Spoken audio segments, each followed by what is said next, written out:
Hi, Tropical Bob here with another way to save money on your tobacco habit. Today we're going to talk about cutting the cost even further of using an electronic cigarette, a device with a battery atomizer and cartridge that vaporizes a liquid containing nicotine to satisfy a smoker's needs. With an electronic cigarette, there are two continuing costs. One is replacement of the atomizer, which is periodic, perhaps monthly, perhaps every quarter. The other, though, is the cartridge itself, which contains the liquid that is vaporized. A cartridge is usually a pack of cigarettes or less in equivalency, and you'll use at least one a day, maybe more. Commercial cost, about $1 a cartridge. E-liquid to fill the cartridge, about $1 a milliliter. Each cart contains about 1 milliliter, so you're talking about $1 for each time you have to replace or exchange a cartridge. Now, what if you could do it for far less than $1? Well, you can using a snooze packet, which I've demonstrated previously in video here. But today we're going to use something even more different. We're going to use a little cigar. That is correct. We're going to do a tobacco-based electronic cigarette. I chose a cappuccino flavor of Neos as my basic little cigar.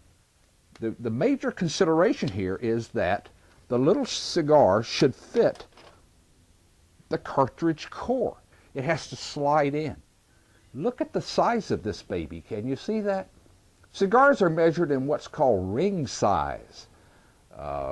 Usually the smallest ring size is about a 26 on a cigar. That's a 26/64 of an inch. That's how the ring size is determined.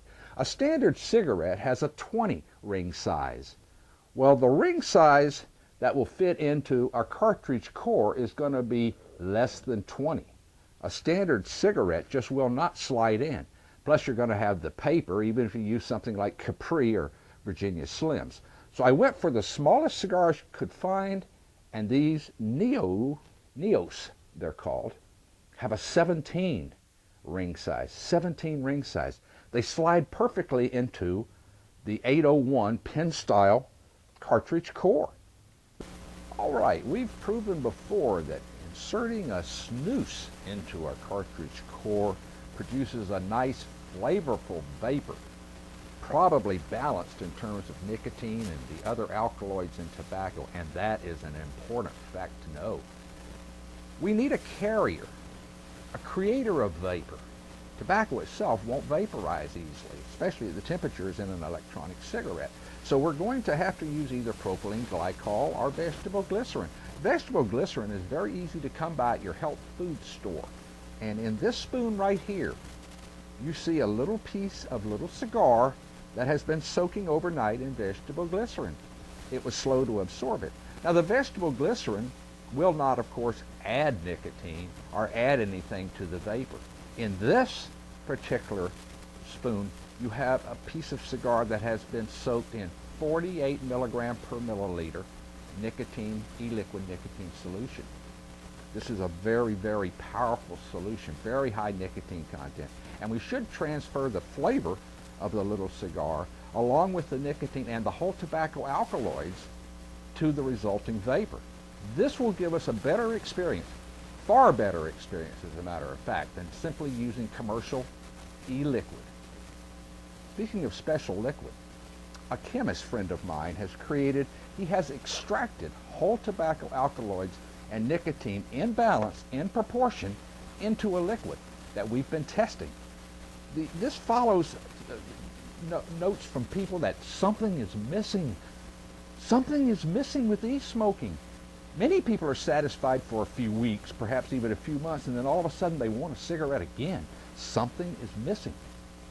The theory is what's missing are supporting alkaloids in the tobacco.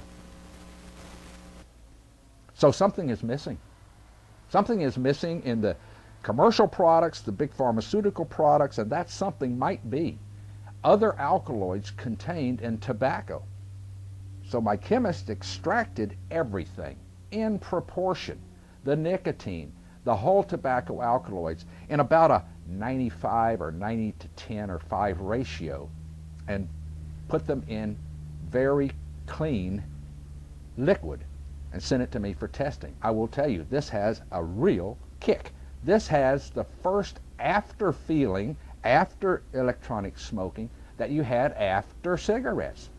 If you normally use an electronic cigarette, you get no after feeling at all. You get very little nicotine hit. You get a throat hit, but that's an irritation. You're not absorbing much nicotine either. Very, very little. It makes it into your bloodstream where it really counts, where it can affect brain chemistry to relax you and make you feel better. In the beginning, it's largely a placebo effect. You see vapor, you feel vapor go in and see vapor come out. You're told vapor has nicotine. Whoopee, I'm satisfied. No, you're not. Give yourself a few weeks, give yourself a few months and tell me you're satisfied. In this particular Janty Kiss Box unit, this is my standby go-to favorite called a pen style or an 801. I've placed one of the vegetable glycerin soaked pieces of the little cigar. Let's see what it does.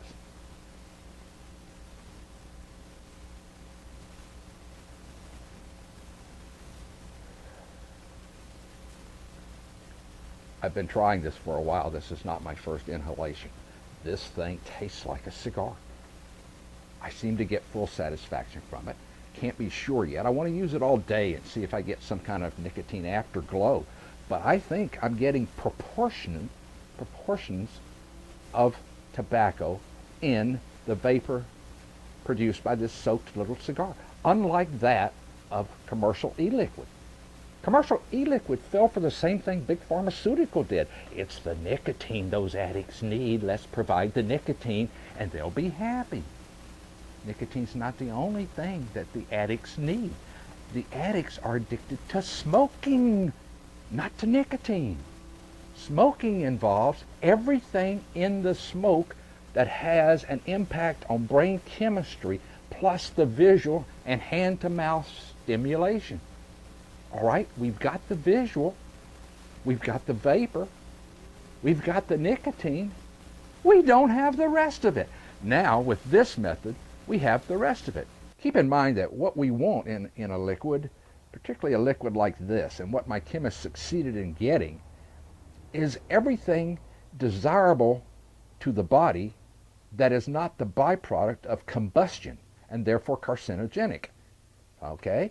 Vapor apparently is not carcinogenic. It doesn't contain the same 4,000 elements, 60 of them known carcinogens, that tobacco smoke does. It's not nicotine that is the problem. It's smoking that is the problem. So if we can find a way to deliver the smoking experience with nicotine and whole tobacco alkaloids without smoking, without inhaling smoke and all of its combustion byproducts that harm us, the tars, then we've really succeeded in something. Okay.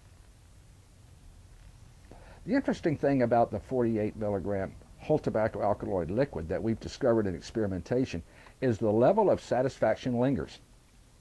It doesn't have a craving. You don't experience a craving, but the level of satisfaction lingers in a way it simply does not with nicotine-only e-liquid.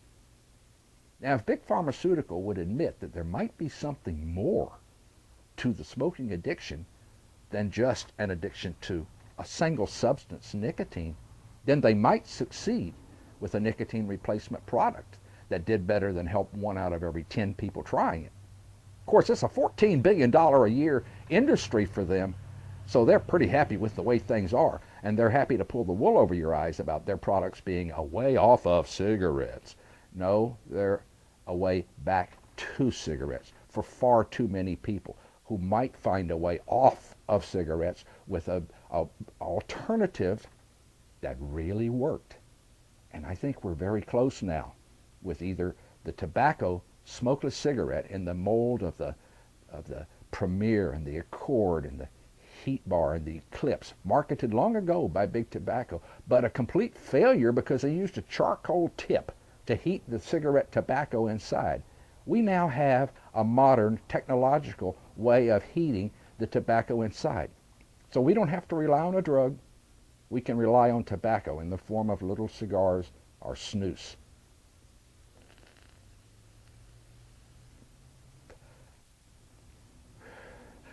Whoa, I think I better go hit the recliner.